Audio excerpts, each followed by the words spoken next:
এবারে 2024 সালের যে লোকসভা ভোট এখনও পর্যন্ত ইতিহাসের সবচেয়ে দীর্ঘতম লোকসভার ভোট হতে চলেছে। তো এখানে চার্টের মধ্যে 25-30 বছরের যে লোকসভা বিগত কোন দিনে কখন মানে সংঘটিত হয়েছে এটা দেখানো হয়েছে, আরও হয়তো দেখানো যেত। তো যাই হোক, যদি আমরা একটু এই চার্টটা থেকে আমরা দেখি তাহলে আমরা দেখতে পাচ্ছি 2024 সালে 44 দিন ধরে 19/4/2024 থেকে 1/6/2024 7টি ফেজে এপ্রিল মে জুন মাস পর্যন্ত নিয়ে মোট 44 দিনে এখনও পর্যন্ত সর্বাধিক দিন এটা লোকসভা ভোটের জন্য লাগছে।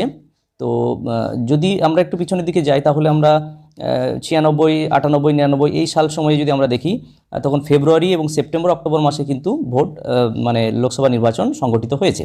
সেখানে দেখা যাচ্ছে যে 13 দিন বা 29 দিন, 2004 সালে যেমন 21 দিন, তারপর থেকে কিন্তু আস্তে আস্তে দিনগুলো বাড়ছে। 2009 সালে যেমন হয়েছে 28 দিনে হয়েছে, 16/4/2009 থেকে 13/5/2009 5টি ফেজে হয়েছে।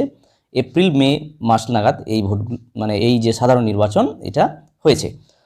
তো 2014 সাল 19 সালে এইভাবে যদি আমরা এগিয়ে আসি তাহলে দেখছি যে দিন সংখ্যাটা বাড়ছে, অর্থাৎ সাধারণ নির্বাচন লোকসভা সাধারণ নির্বাচন হওয়ার জন্য যে মোট কতদিন সময় লাগছে সেই দিনটা কিন্তু আস্তে আস্তে বাড়ছে এবং সর্বাধিক এখনও পর্যন্ত 2024 সালে 44 দিন লাগছে এই ভোটটা সংগঠিত হতে। তো এই পরিপ্রেক্ষিতে নিউজ 18 বাংলা থেকে এই যে অনলাইন প্রতিবেদন এটা প্রকাশিত হয়েছে এবং সেখানে বলা হচ্ছে লোকসভা ইলেকশন 2024 এবারে ইতিহাসের দীর্ঘতম লোকসভা ভোট, কিন্তু আবহাওয়ার রিপোর্ট আসতেই তোলপাড়, ভয়ঙ্কর পূর্বাভাস।